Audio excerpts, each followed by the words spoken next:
क्षत्रिय चाहिए, इसलिए बेन की भुजाओं का बंधन किया गया। तो एक बेटा था जिसके, उसने दुर्गति की। तो बेटा तुम्हें सदगति देगा, ये तुम्हें किसने कह दिया? और मैं तो देख रहा हूँ अभी क्या, आगे के 7 जन्मों तक तुम्हें कोई संतति नहीं होने वाली है। तो वो महात्मा जो थे आत्मदेव जी महाराज, उन्होंने कहा आप तो सन्यासी है ना, आप क्या जाने हम गृहस्थों का धर्म, आप तो कौपीनधारी हो, आपको कोई क्या बोलेगा, आपको उससे क्या मतलब, आप हम संसारियों का दुख नहीं जाने। मेरे को बेटा दे सकते हो तो दो, कंडीशन, बेटा दे सक्षम हो, बेटा दे सकते हो तो दो, नहीं तो मेरे को मरने दो, मरने दो मेरे को। दयालु महात्मा, उन्होंने कहा अच्छा बेटा नहीं होगा तो मर ही जाओगे? तो कहा हाँ मर ही जाओगे। और बेटे नहीं होने का दुख उसकी पत्नी धुंधली को नहीं था, याद रखो। ये कहा मैं मर ही जाऊंगा। संत को दया आ गई, संत दयालु होते, उन्होंने झोले से एक फल, छोटी सी झोली, एक फल निकाला और फल निकाल करके आत्मदेव के हाथ में दे दिया और कहा कि ये फल लो, इसे अपनी पत्नी को खिला देना। शब्दों पर ध्यान दीजिए, इसे अपनी पत्नी को खिला देना, तत्र पुत्रम भविष्यति, तो तुम्हें बेटा होगा। जैसे ही फल मिला, महात्मा के वचन में ओ महाराज आपकी बड़ी जय हो। अभी तक महात्मा को कह रहे थे आपको क्या मतलब, आप क्या जानोगे? ओ बड़े, हाँ बड़े महान हो प्रभु, आप बड़े हो, चलो बड़े हो, खूब गाय पकड़ा, वापस आया घर पर। और आत्मदेव ने उस फल को अपनी पत्नी धुंधली के हाथ में दे दिया, हाथ में दे दिया। संत ने क्या कहा था? इदम भक्षया पत्नी त्वाम ततः पुत्रम भविष्यति। ये पत्नी को खिला देना तब पुत्र होएगा। उसने क्या किया? हाथ में दे दिया और हाथ में देके अपने काम से चला गया। अब देखो इस रूपक को समझो जरा।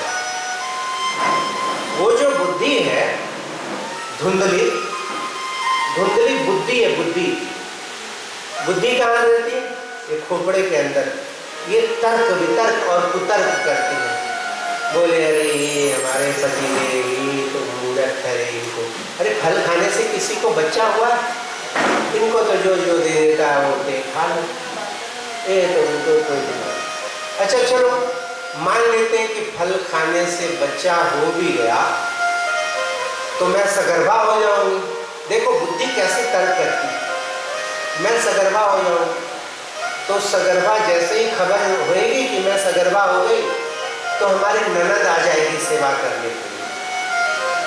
और मेरी ननद तो बड़ी चोरनी है, जितनी भाभियां हैं ना सब अपनी नंदों को ऐसी दृष्टि से कमों में से देखती है, कमों में से। अब मेरी ननद तो चोरनी है, पिछले बार बाजार में मिली थी ना तो मेरी एक साड़ी गुम हो गई थी। तो ये भागवत में नहीं लिखा, तो हंसना चाहिए। टेंशन देखो वेदांत की बातें रहती है इसमें, इतनी जल्दी से आपके अंदर सरकेगी नहीं। जब आप हंसोगे ना तो धीरे से मीठी गोली आपके मुंह में डालेंगे। हंसो तो हंसने की सिर्फ और सिर्फ मानवों को ही मिली है, बाकी कोई हंस नहीं सकते। तो ननद तो हमारी बड़ी चोरनी है, बाजार में मिली थी, साड़ी पहनी हुई थी और वो मेरी साड़ी थी। तो मैंने कहा अरे ये साड़ी तुम्हें कहाँ मिली? तो ननद ने कहा भूल गई क्या? उस बार आई थी तो दिया था। अरे वो तो साड़ी में ढूंढ ढांड के रह गई, धोबी से भी पूछवा लिया, वहाँ भी नहीं मिली, और ये तो मैंने ध्यान नहीं था। तो मेरी ननद तो बड़ी चोरनी है, और जब तक मैं सगर्भा रहूंगी तब तक वो न जाने क्या क्या चीज लेके चली आएगी। नंदों से भाभियां, और जो भाभियां हैं वो भी तो किसी की नंदों। द्वैत दृष्टि मत रखो, उसके बाद भी ले जाती है। खुशी खुशी दो ना, खुशी से दोगे ना आजाद होगा कि हमने ननद रानी को ये दिया। हम कहाँ खुशी को, हम तो रोते थे तो जैसे हमने पकड़ रखा है, कोई नोट खींच रहा है, फट भी जाता है नोट, उसमें न मेरा न तेरा, ऐसा भी कई बार हो जाता है।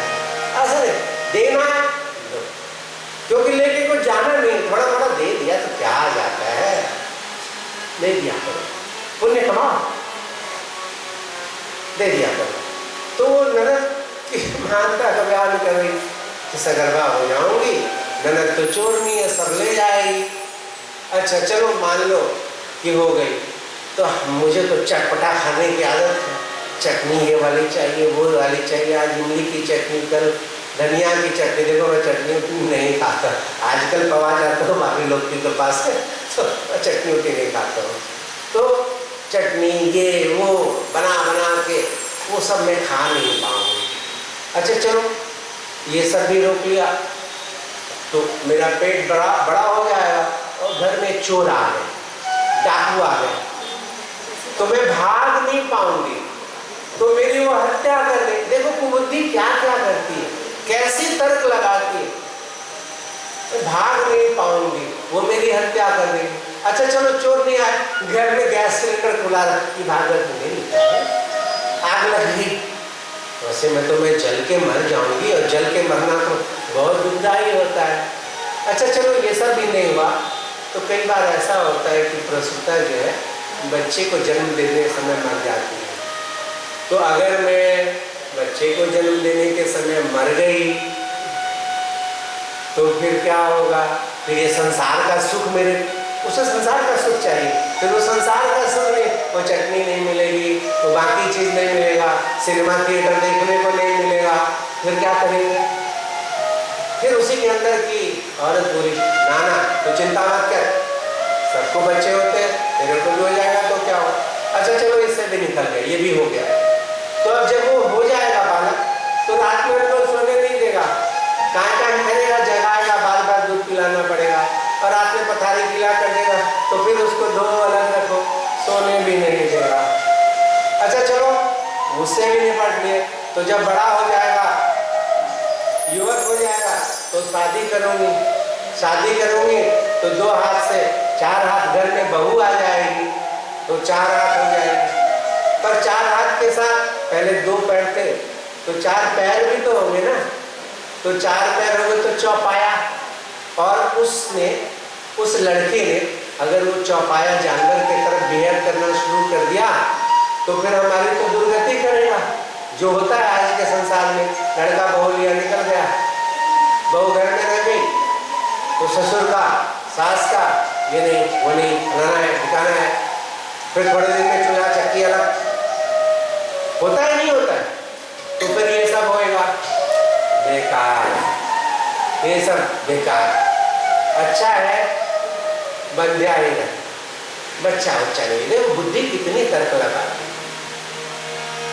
अच्छा उसी समय उसकी बहन आ गई, उसके साथ ढेर सारे बच्चे।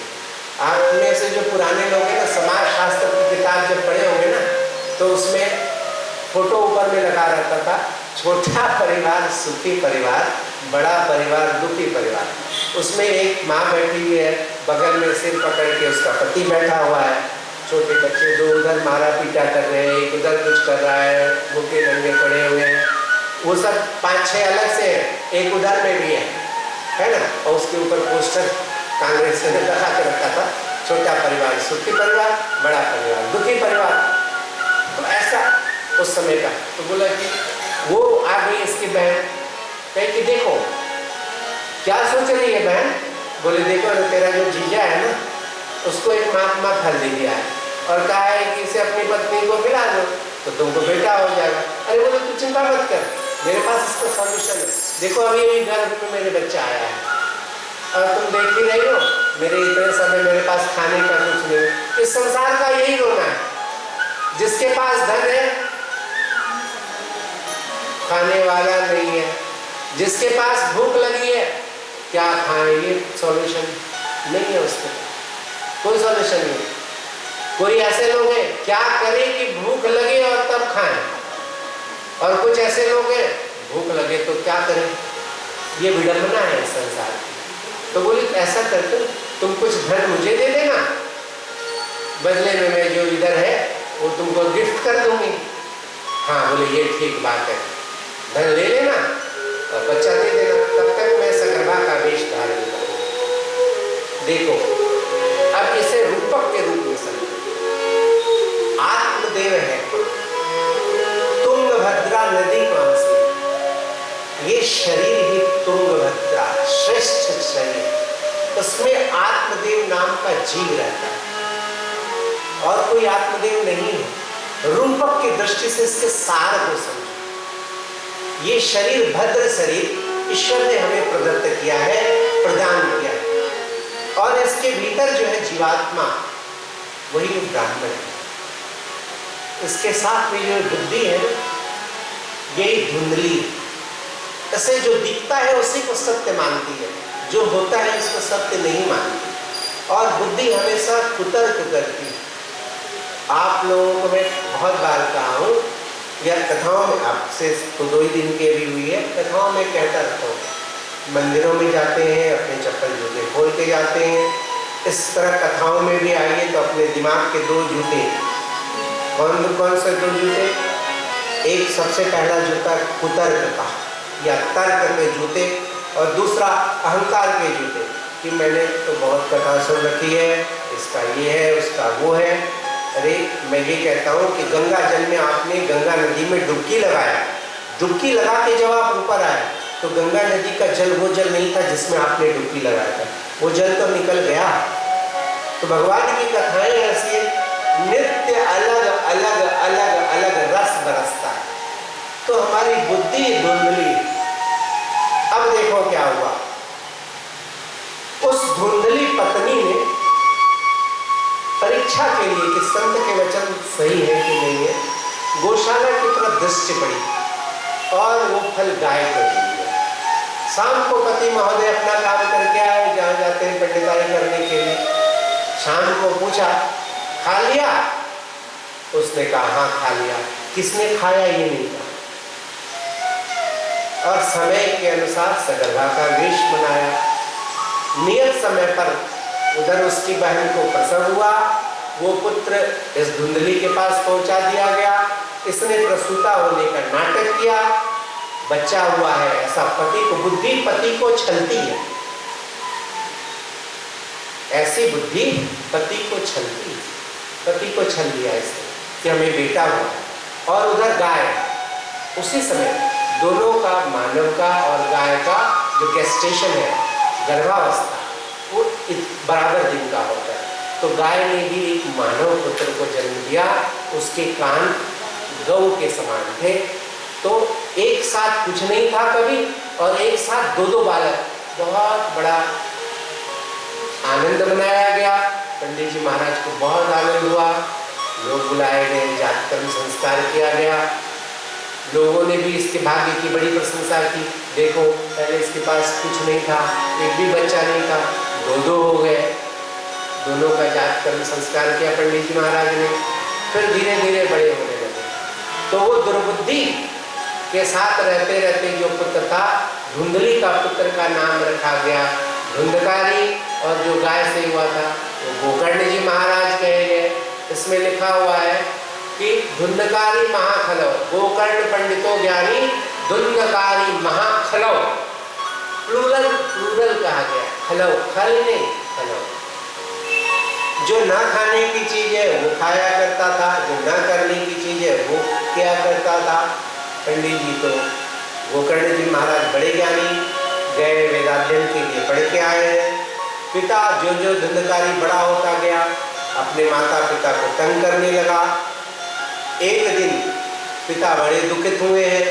दुखित होने के बाद उन्होंने अपने पुत्र जो है गोकर्ण जी महाराज ने उनके पास आए, बोले पापा पिताजी आप क्यों दुखी हैं? उन्होंने कहा ये जो धुंधकारी के कारण बहुत परेशान है, ये न करने लायक काम करता है, न करने लायक भोजन ग्रहण करता है, जितने न करने लायक है वो ये सब करता है, तो मैं इससे बहुत दुखी हूं। देखो आत्मदेव को विवेक रूपी पुत्र प्राप्त ये नहीं हुआ, विवेक रूपी पुत्र प्राप्त हुए गोकर्ण जी महाराज। तो पुत्र कैसा जी, व्यक्ति की पहली ऐशना जो रहती है, जिजीविषा जो रहती है, पुत्रेशना, पुत्र के रूप में हम अपने को कंटिन्यू रखते हैं। पुत्रेशना, वित्तेशना और लोकेशना, 3 ऐशनाएं बताई गई। बेटा हो जाए, बेटे के रूप में हम जिंदा रहे। क्या बेटी के रूप में जिंदा नहीं रहेंगे? पुत्रेशना, बेटी के रूप में भी जिंदा। संतान संतति। अच्छा जिन्हें नहीं है, हुआ ही नहीं, वो संसार को जिनको हुआ उनकी गति तो समझ में आ गई, जिन्हें नहीं हुआ उन्हें गोद लेने की क्या आवश्यकता है? नहीं हुआ तो नहीं हुआ। जिन्हें नहीं हुआ वो गोद क्यों लेते हैं? पर गोद ले लेते हैं, अपनी इच्छा को पूरा करते हैं, उनके लिए वही सही। लेकिन इसका फल क्या है? तो धुंधकारी से दुखी होकर पिताजी को ज्ञान दे रहे हैं गोकर्ण जी महाराज। कहते हैं मुच्च ज्ञानम प्रजारूपम बलिष्ठा कर्मणो गति विवेकं तु समासाद्य त्यजं संसार वासनम। विवेक को धारण कीजिए और संसार की आसक्ति को छोड़ दीजिए। गोकर्ण जी महाराज ने 2 पैराग्राफ में अपने पिता को उपदेश दिया है। इस उपदेश का नाम है गोकर्ण गीता। इसे सभी को मन शब्द नहीं याद रखे, मन से इसको रखिए। वो कहते हैं देहे अस्थि मांस रुद्रे भिमति त्यजत्वं जाया सुतादिषु सतां ममतां विमुच्य पश्यानिशं जगदिदं क्षणभङ्गरिष्ठं वैराग्यरागरसिको भवभक्तिनिष्ठः धर्मं भजस्व सततं त्यज लोकधर्मान् सेवस्य साधुपुरुषां जहि कामतृष्णा अन्यास्य दोषगुणचिन्तनमासुनुक्त्वा सेवा कथा रसमहो नितरां विवक्तम्। 4 लाइन के 2 पैराग्राफ। देहे अस्थि मांस रुधिरे भिमति त्वचः। ये देह क्या है? ये पिंड क्या है? देखिए जब जाने के बाद क्रिया होती है ना, पिंडोदक क्रिया होती है, उसमें आटे का पिंड बनाया जाता है। आटा मैंने जौ के आटे का पिंड बनाया जाता है। एक कल्पना की गई है कि इसी में ये प्रेत है, प्रेत को जो पिंड दिया जाता है इसी की कल्पना। ये भी पिंड है, इसे घट है। और इस घट के साथ 2 चीज,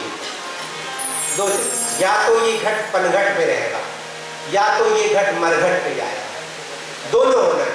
जब तक ये घट पनघट पर है तब तक आप अपना कल्याण कर सकते हो। मरघट पे जाने के बाद कहाँ कल्याण? फिर तो आपके हिस्से में करने का कुछ नहीं है। इसलिए कल्याण आपको अपने जीते जी करना है। मरने के बाद आप चाहेंगे कि हमारा बेटा तार देगा, पोता तार देगा, कहीं से आप करेंगे। आज के जमाने में न कथा सुनने वाला और न सुनाने वाला वैसा है। देखो कथा की मैं आलोचना नहीं करता और अपने को श्रेष्ठ बताने के लिए बोलता नहीं कि मैं श्रेष्ठ हूं, मैं नीचा हूं, ऐसा नहीं।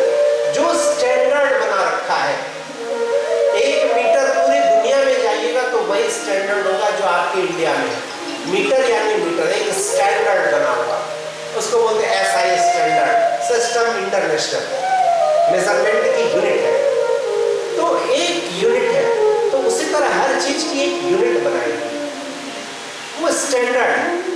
कथा सुनने वाला होना चाहिए अधिकारी, कथा सुनाने वाला भी अधिकारी होना चाहिए। तो कथा आपको मिलेगी नहीं, मुक्ति कहाँ से होगी? वैसे आजकल के कथा वाले मुझे कहा जाता है कि बड़े बड़े लंबे लंबे माला पहन के बैठो, 10-12 बहुत बढ़िया, वो जो दुल्हे का कोट होता है ना, दुल्हा जो पहनता है ना, वो बढ़िया सा वो वाला पहनो, बड़ा सा माला ले लो। फूल जो लोग देते हैं आपको, आप क्यों मना करते हो? देखो कामदेव जो है ना पुष्प धनवान, फूल की माला नहीं पहनने का मैं आपको कारण बताता हूँ। आप सभी फूल की माला मेरे को देते हैं पर मैं माला पहनता नहीं। फूलों के बारे में एक कवि ने लिखा, चाह नहीं मैं सुरबाला के गहनों में उठा जाऊं, चाह नहीं मैं प्रेमी माला बन प्रेसी को ललचाऊं। मुझे तोड़ लेना बनमाली, उस पथ पर देना तुम फेंक, मातृभूमि पर शीश चढ़ाने जिस पथ पर जाएं वीर रहेंगे। मुझे उस पथ पर फेंक देना, रखना भी नहीं, फेंक देना। और मैं उन लोगों के पैरों से कुचला जाऊं तो मुझे आनंद होगा। कथा ऐसे थोड़ी हो, कथा में आंसू बहते हैं, कथा अंदर से कपकपा देती है। आप बगल में आके देखिए, कांपता हूं, कथा में कंपन नहीं हुआ, कथा में भाव नहीं निकले, क्या कथा? तो दुल्हा का कोट पहनो, ऐसा नहीं है कि मैं नहीं पहन सकता हूँ, सक्षम हूँ, ईश्वर ने बनाया। पेशे से डॉक्टर हूँ, निश्चित रूप से उतना सा तो है। 10-20 माला तो मैंने उन्हें जवाब देता हूँ। तर्क से तो आप किसी को मुंह बंद कर सकते हैं, किसी की आप उत्तर नहीं दे सकते। तर्क आप सामने वाले का मुंह बंद कर देते, उत्तर नहीं दे सकोगे। उत्तर दो। मैंने कहा आप मुझे बैल बनाना चाहते हो क्या?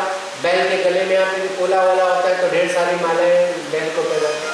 तो कथा करने वाला बैल है कि दुल्हा है? और कामदेव पुष्प धनवा फूल से ही मारता है, तो मैं फूल क्यों पहनूं? क्या जरूरत है फूल?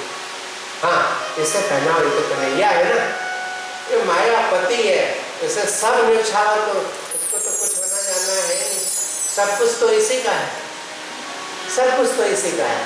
तो एक बढ़िया सा भजन के साथ फिर इस कथा को कंटिन्यू। बोले वृंदावन बिहारी लाल की जय, संतन के संग लागे तेरी अर्थी बनेगी, संतन के संग लागे तेरी अर्थी बनेगी, संतन के संग लागे तेरी अर्थी बनेगी।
महाराज कहते हैं कि जो तू राम नाम चित धर तो, जो तू राम नाम चित धर तो, फायदा क्या होगा? पछलो जन्म आगलो तेरो, दोनों जन्म सुधर तो, जो तू राम नाम चित, पिछला जन्म और अगला चित्त में धारण, मुंह में नहीं, चित्त में। जब मंगलाचरण होता है तो लिखा हुआ जिह्वे सदैवं भज सुंदरानी, नामानि कृष्णस्य मनोहरानी, समस्त भक्तार्थ विनाशनानी, गोविंद दामोदर माधव। सदैवम, अभी ये बात में नहीं। अच्छा, पूछने वाले ये पूछते बाथरूम में भज सकते हैं क्या? प्रश्न भी कैसा करते? अरे जहां मन करे। सदैव का मतलब क्या होता है?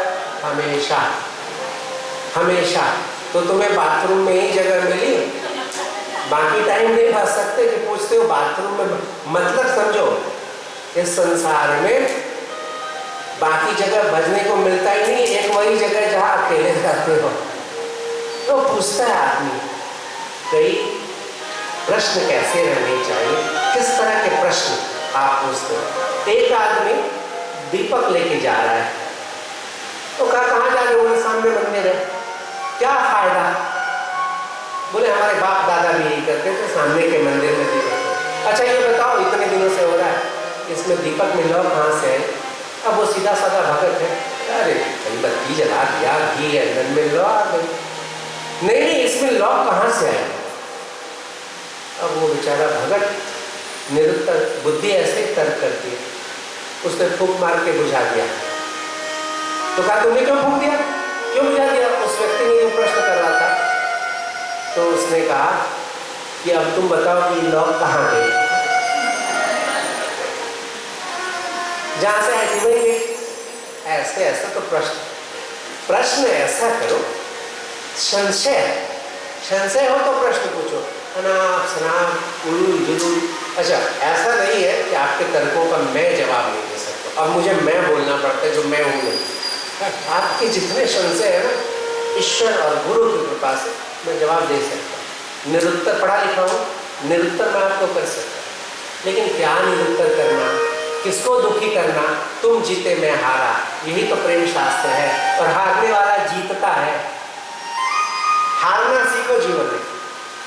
माताएं जल्दी हारते हैं, मैं जो करूँगी ना, घर खराब होता है। हार जाओ ना।